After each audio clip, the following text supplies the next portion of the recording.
오늘 누가복음 16장 이 말씀은 여러분들 잘 알고 계시는 부자와 나사로에 대한 이야기죠. 세상에 있는 모든 사람들이 착하게 살면 좋은 일이 있고 또 이 땅에서 잘 되고, 또 악한 일을 이렇게 일삼고 살으면 거기에 대한 형벌이 따른다, 이렇게 얘기를 하면서 권선징악 이런 얘기를 하면서 우리들의 삶의 윤리를 일반 사람도 얘기를 해주고 있지요. 아마 다른 일반 종교들도 비슷한 내용들을 우리들에게 그 경전들이 가르쳐주고 있는 것 같아요. 이 땅에서 있는 동안의 삶이 어떠했는지가 중요한데, 주변에 어려운 사람들을 살피고 그리고 좀 선행을 행하며 살고, 그렇게 하면 그 종교에서 가르치는 좋은 곳에 이렇게 갈 수 있다고 권면하고 가르치는 그런 내용들이 다른 종교에도 이렇게 있는 것을 우리가 볼 수 있습니다. 우리 기독교도 마찬가지예요. 이 땅에서의 삶이 중요한데, 우리가 하나님 뜻 가운데 잘 살으면 천국이라고 하는 곳에 간다.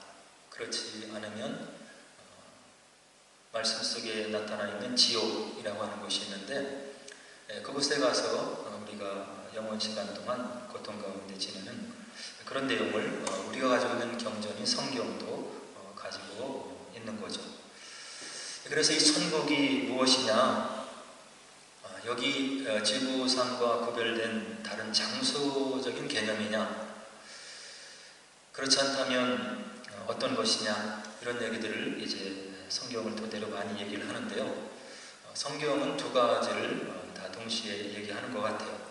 무엇인가 물리적으로 구분된 그런 장소, 하나님의 뜻이 온전히 성취되는 그런 시공간이 있는 곳, 물론 저희들이 온전히 이해할 수 없지만 그런 장소적인 개념의 천국, 또 지옥도 얘기하고 있고요. 또 그 천국이 꼭 죽어서 가는 그것이 아니라 하나님의 주권이 임하는, 하나님의 통치가 임하는 것을 다 하나님의 나라 천국이라고 이렇게 봐야 된다. 두 가지가 다 성경에 이렇게 나와 있는 거죠. 그렇다고 한다면 오늘 본문에 나와 있는 이 부자가 고통 속에 있는 이 지옥은 어떤 곳일까 하고 성경을 좀 찾아보았더니, 구약에는 스올이라고 하는 말로 이렇게 표현이 되어 있더라고요. 그래서 스올은 죽은 자들이 있는 곳, 그리고 무덤을 의미한다, 이런 뜻을 가지고 있어요. 그리고 신약에서는 게헨나라고 하는 그런 단어를 쓰는데, 아마도 영원한 형벌의 장소를 의미해주는 그런 말인 것 같고요. 또 헤이데스라고 하는 그런 단어가 있는데, 이건 이제 죽은 자들이 머무는 히브리어의 소울에 해당되는 그런 단어인 거죠. 그래서 죽은 자들이 가서 하나님의 뜻 가운데 행하지 못한 사람들, 이 땅에 하나님이 주신 삶을 그렇게 하나님 뜻을 반영해 살지 못한 사람들이 가는 곳, 이것이 분명히 있다고 하는 것을 성경이 이야기를 해주고 있는 거예요. 그래서 성경 전체에서 이 지옥을 어떤 구절들이 묘사하고 있나 이렇게 좀 살펴봤더니 수많은 구절이 있는데요. 그 중에 대표적인 몇 가지를 좀 말씀드리면, 마태복음 25장 30절에 보니까 이 무익한 종을 바깥 어두운 데로 내쫓으라. 거기서 슬피 울며 이를 갈리라. 무익한 종이 되면 이런 어려움을 당하는 그런 하나님의 심판이 임한다고 하는 이야기죠. 또 마태복음 22장 13절에 보니까 임금이 사관들에게 말하되 그 손발을 묶어 바깥 어두운 데에 내던지라. 거기서 슬피 울며 이를 갈게 되리라. 그리고 계시록 21장 8절에 보니까 그러나 두려워하는 자들과 믿지 아니하는 자들과 흉악한 자들과 살인자들과 음행하는 자들과 점술가들과 우상 숭배자들과 거짓말하는 모든 자들은 불과 유황으로 타는 못에 던져지리니 이것이 둘째 사망이라. 육신의 죽음을 맞이하는 첫째 죽음을 우리가 모두 맞이하게 되는데요. 이제 머지않은 시간에, 굉장히 짧은 시간에 우리에게 현실로 누구에게나 닥치는 그런 운명을 우리가 안고 살아가고 있는 거죠. 그리고 나서 육신의 죽음을 맞은 다음에 앞으로 있게 될 일을 기록하고 있는 계시록 21장 8절에는 두 번째 사망에 이르는 그런 날들이 있을 것이다, 이렇게 얘기하면서 그 두 번째 사망을 맞이하는 자들이 들어가는 곳이 바로 이런 지옥과 같은 곳이다, 이런 이야기를 해주고 있는 거예요. 그리고 또 계시록 20장 15절에 보니까 누구든지 생명책에 기록되지 못한 자는 불못에 던져지더라. 사도 요한이 반모섬에서 앞으로 되어질 일들을 하나님의 은혜 가운데 계시를 받아보니까 하나님의 예정 가운데 예수로 인해서 새 생명을 받지 못한 자들, 하나님의 생명책에 기록되지 못한 자들이 불못에 던져지는 것을 사도 요한이 이제 환상 가운데 보게 되는 거죠. 그리고 마태복음 10장 28절에 보니까 마태가 무엇을 예수님의 가르침을 말하고 있냐면, 몸은 죽여도 영혼은 능히 죽이지 못하는 자들을 두려워하지 말고 오직 몸과 영혼을 능히 지옥에 멸하실 수 있는 이를 두려워하라. 몸과 영혼을 영원히 능히 지옥에 멸하실 수 있는 자를 두려워하는 마음 가지고 우리가 살아야 된다, 이것을 예수님께서 우리에게 이야기해 주시고 있는 거예요. 그리고 사도 베드로도 베드로후서 2장 4절에 보니까 하나님이 범죄한 천사들을 용서하지 아니하시고 지옥에 던져 어두운 구덩이에 두어 심판 때까지 지키게 하셨더라.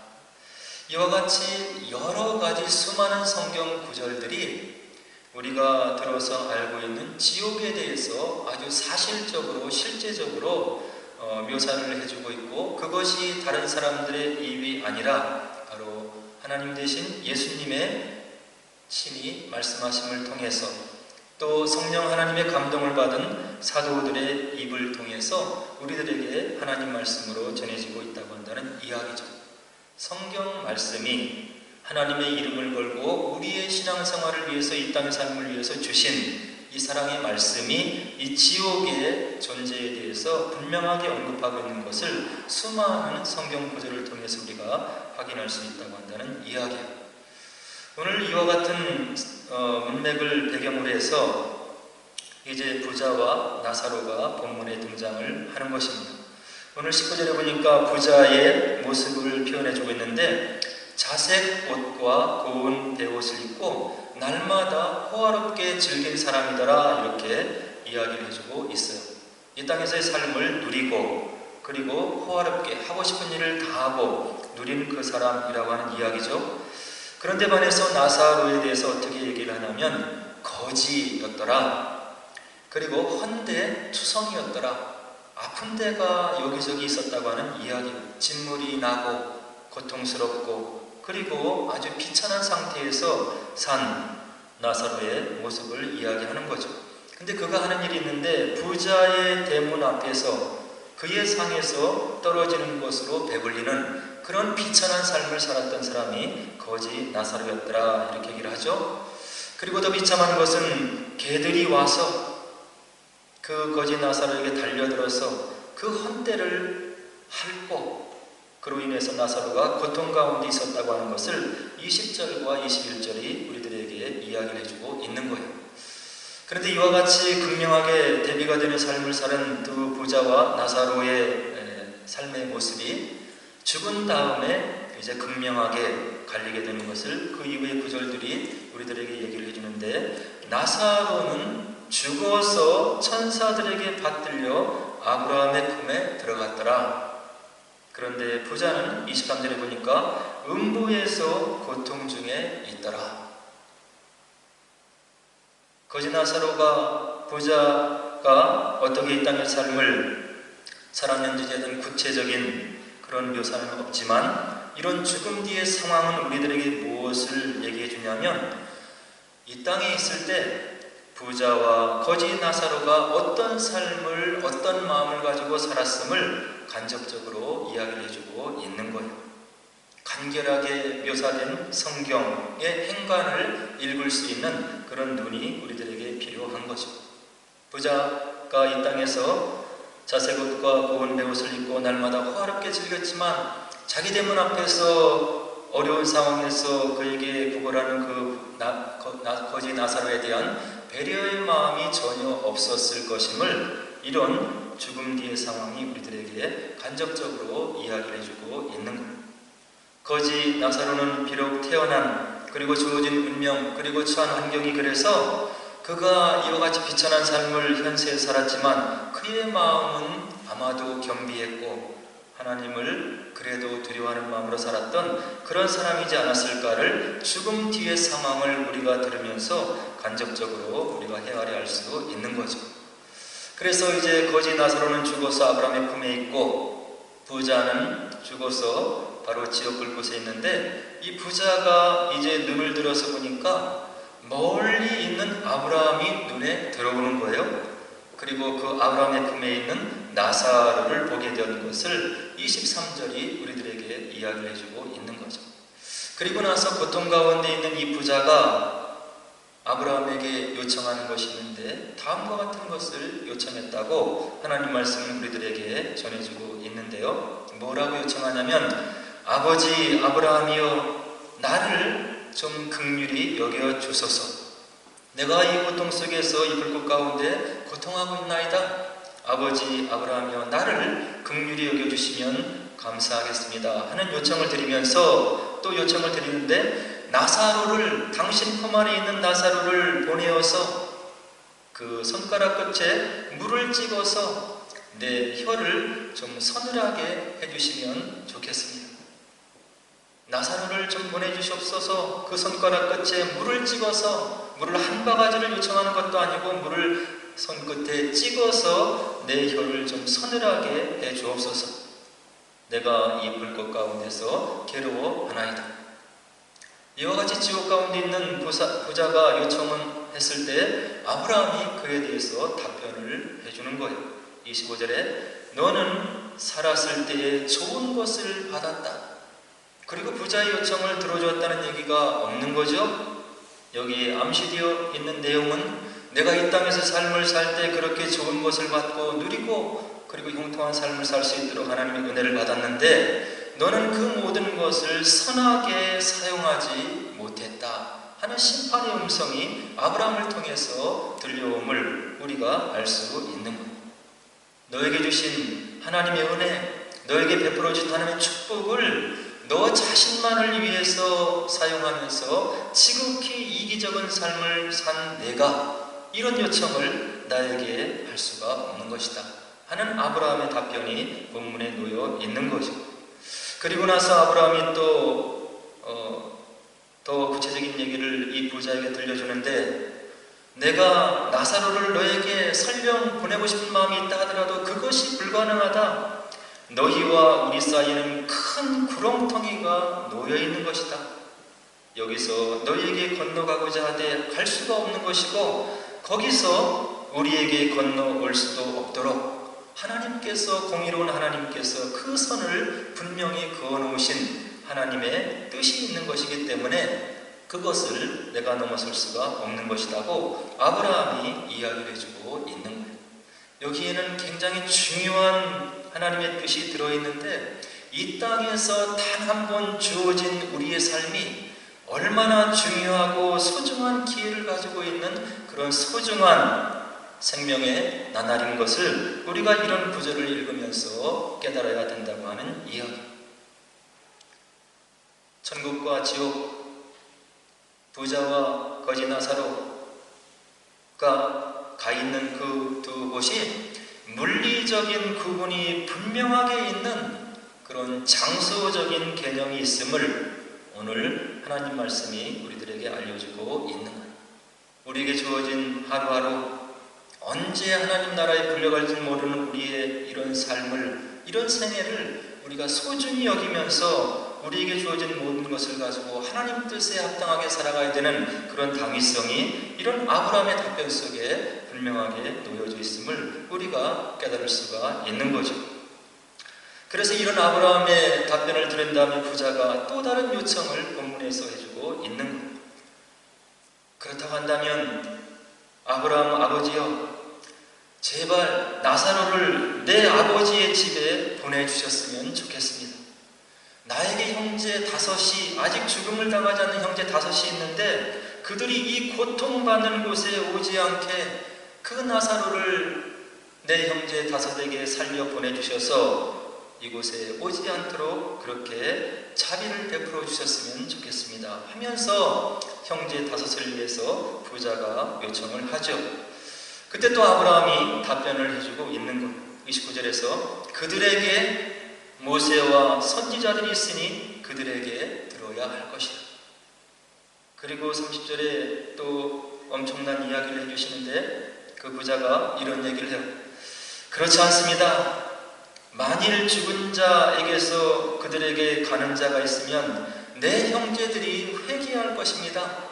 죽었던 사람이 살아나서 그들에게 가서 천국의 실상과 이 지옥의 고통받는 곳의 실상을 전하는 사람이 있다고 한다면 믿음을 갖지 못한 하나님을 만으로 여기는 내 형제들이 회개를 하고 이곳에 오지 않을 것이지 않습니까? 이런 얘기를 부자가 간절하게 요청했을 때 아브라함이 또 답변을 해주고 있는 거예요. 모세와 선지자들에게 듣지 아니하면 비록 죽은 자 가운데서 살아난 자가 있을지라도 권함을 받지 아니하리라. 하나님의 은혜를, 성령의 능력을 체험하면 하나님의 권능을, 하나님 나라의 능력을 우리가 깨닫고 경험할 수는 있어도 그것이 우리 신앙생활의 모든 것이 아니고 우리들에게 주어진 바로 모세의 말씀, 선지자들이 우리의 삶을 위해서 전해준 하나님 말씀이 얼마나 중요한 것인가를 그것을 마음속으로 깨닫고 우리가 하나님 앞에 인격적으로 만나는 그런 순간이 기사 이적을 통해서 만나는 신앙체험보다 너무나 소중함을 오늘 31절이 우리들에게 이야기를 해주고 있는 것. 지금도 하나님께서 그의 권능을 사용하셔서 동에서 서에서 번쩍거리면서 하나님의 기사 이적을 우리들의 눈에, 인간의 눈에 보이게 나타내 보이시면 많은 사람들, 수많은 사람들이 예수 믿는 자들로 돌아올 것 같지만 그것이 참된 하나님의 자녀가 되는 길이 아님을 오늘 아브라함의 음성을 통해서 우리들에게 알려주고 있는 것. 말씀을 통해서 하나님이 누구이신지, 예수님이 나를 위해서 무엇을 하셨는지 그것을 마음으로 깨달으면서 우리의 가슴이 하나님 앞에 인격적으로 녹아져서 하나님의 부름에 응답했을 때 그것이 참된 하나님의 자녀가 되는 유일한 길임을 아브라함의 음성을 통해서 우리가 들을 수 있다고 한다는 이야기. 이 본문의 말씀을 강의하시면서 어느 목사님이 다음과 같이 적용하는 그런 이야기를 들은 적이 있습니다.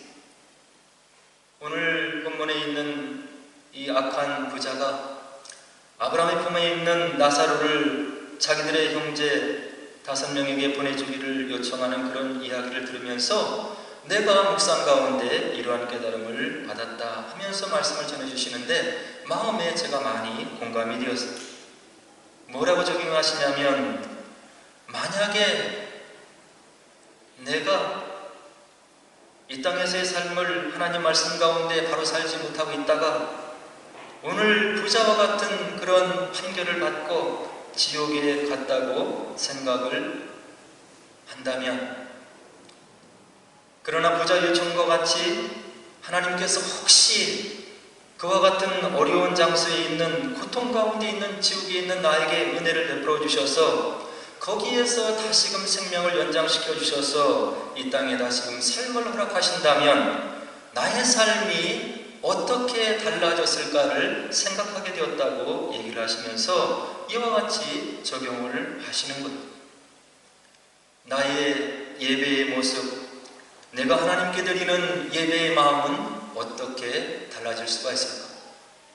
이전에 마지못해 주일을 기억하고 시간을 기억하고 그냥 형식적으로 종교적인 예전으로 참여했던 그 예배가 지옥의 고통을 경험하고 나서 하나님의 은혜 가운데 다시금 생명을 연장받으면 그 예배가 하나님이 기뻐하시는 참된 예배로 드리도록 나의 마음이 움직이지 않겠냐고 적용을 하시는 거예요. 그리고 또 적용하시기를 성경 여러 곳에 하나님의 은혜를 체험한 자들이 하나님의 백성이 아닌 사람들을 향해서 하나님 말씀을 증거하고 전도하고 그들을 생명 가운데 인도하라고 하나님께서 그렇게 얘기하시는데, 내가 만약에 지옥 불꽃 속에서 하나님의 은혜 가운데 다시금 살아난 그런 심령이 되었다면 그 하나님의 말씀을, 내가 받은 예수님의 은혜를 목숨을 걸고 전하는 전도자의 삶을 살지 않겠느냐고 우리들에게 도전하시는 그런 음성을 듣고 마음에 많은 공감이 되었던 거예요. 또 이 땅의 삶을 하나님 말씀 가운데 불의하게 살다가 그런 지옥 불꽃에 있다가 하나님의 은혜로 내가 다시금 생명을 연장해서 이 땅에 돌아온다면, 나에게 주시는 하나님의 은혜로 주어지는 모든 물질을 선한 사역을 위해서, 하나님의 이런 말씀 사역을 위해서 내가 기꺼운 마음으로, 자원하는 마음으로 헌신하는 그런 물질의 사용을 내 삶 속에서 이뤄내지 않겠느냐고 적용을 하시는 거예요. 그리고 이런 지옥에서 살아나는 은혜를 하나님이 나에게 허락하셨다면, 내가 다시 살아난다면 가족 간에 갈등이 있고 힘든 일이 있고 어려운 일이 있는데 그 가족을 그 어느 때보다도 양보하면서 사랑하는 삶을 살지 않겠느냐고 도전적으로 적용하는 그런 말씀을 들은 적이 있었던 거예요. 아마도 이렇게 고통 가운데 있었던 삶이 지옥의 경험을 하는 그런 삶이 하나님의 은혜를 입고 다시금 이 땅의 삶을 우리에게 허락받으면, 이전에 우리가 삶을 대하던 모든 태도가 근본적으로 변해서 우리의 신앙도, 삶의 여정도, 가족을 대하는 모든 것들도, 그리고 이웃을 사랑하는 그런 모든 것들도 근본적으로 변해서 하나님의 은혜 가운데 우리가 살아가는 그런 심령이 되지 않겠느냐고 도전을 하는데, 마음에 큰 은혜가 되었던 그런 기억이 있었던 거예요. 성경에는 이와 같이 하나님 나라 천국에 대해서 분명히 얘기를 해주고 있고, 오늘 본문에서 함께 나눈 지옥에 대해서 분명하게 묘사를 해주고 있는 거예요. 그런데 영국교회를 참석해보면 단위에 서서 말씀을 전하는 사역자가 이런 얘기를 전하는 것을 들었던 기억이 있어요. 우리 하나님이 사랑의 하나님이신데 영원 시간 동안 고통을 당하는 그런 지옥을 만드실 리가 없는 것이다. 지옥은 단지 우리의 정교의 어떤 그런 삶을 채근하고 하나님 보시기에 합당한 삶을 살기 위해서, 우리를 경륜하기 위해서, 그리고 우리를 가르치기 위해서, 그리고 권면하기 위해서 주어진 그런 이야기, 그리고 문자일 뿐이지 사실 지옥을 하나님이 만드실 리가 없는 것이다. 이거는 성경보다 기독교 전통, 사람의 이성, 그리고 이런 것들을 중요하게 생각하면서 하나님 말씀 성경을 왜곡되게 풀어내는 그런 잘못된 적용, 해석이라고 볼 수가 있는 겁니다. 성경에 있는 모든 내용들이 비유도 있을 수 있고 상징적인 내용도 있을 수 있는데, 오늘 우리가 함께 나누는 이 지옥에 대한 묘사는 비유도 아니고 상징도 아니고 우리를 겁박주려고 하는 그런 상징적인 꾸미는 이야기도 아니고, 무엇인가 실존적으로 실제적으로 있는 그런 공간임을 우리가 성경을 통해서 분명히 알 수 있는 것. 우리가 기독교인으로 예수님을 믿고 살아가지만 윤리적인 종교인이 되느냐, 아니면 살아있는 참된 믿음을 가지고 있는 주님의 참 제자로서의 기독교인이 되느냐는 하나님 말씀을 어떻게 우리가 받아들이느냐가 결정을 하고 있는 것. 사랑의 하나님 외에 주어진 기회와 시간에 우리가 하나님 보시기 합당한 마음으로 변화되지 않고, 그리고 하나님 뜻 가운데 계속 목이 굳은 상태로 있으면 이스라엘 백성들을 아수르에게 멸망시키게 하고 바벨론에게 멸망시키게 하신 그 어미하신 하나님의 모습을 우리가 구약에서 찾아가야 되는 거예요. 바라기는 오늘 부자 그리고 거지 나사로 이야기를 통해서 하나님 말씀이 우리에게 무엇을 원하시는지, 우리가 이 땅에서 사는 이 삶의 순간순간들이 얼마나 중요한 것인지, 그리고 하나님 말씀을 우리가 정말로 참되게 믿는 마음이 얼마나 중요한 것인지를 다시 한번 마음속에 새기시고, 이 땅에 주어진 우리의 삶을 하나님께서 원하시는 말씀의 뜻 가운데 우리가 그대로 살아서 주님이 기뻐하시는 삶을 살아서 이후에도 하나님 나라의 상속자가 되고 주님께서 우리에게 허락하시는 영생의 축복을 누리시고 주님이 인정하신 그런 제자로서의 삶을 사시는 저 여러분들 되기를 주의 이름으로 간절히 축원을 드립니다.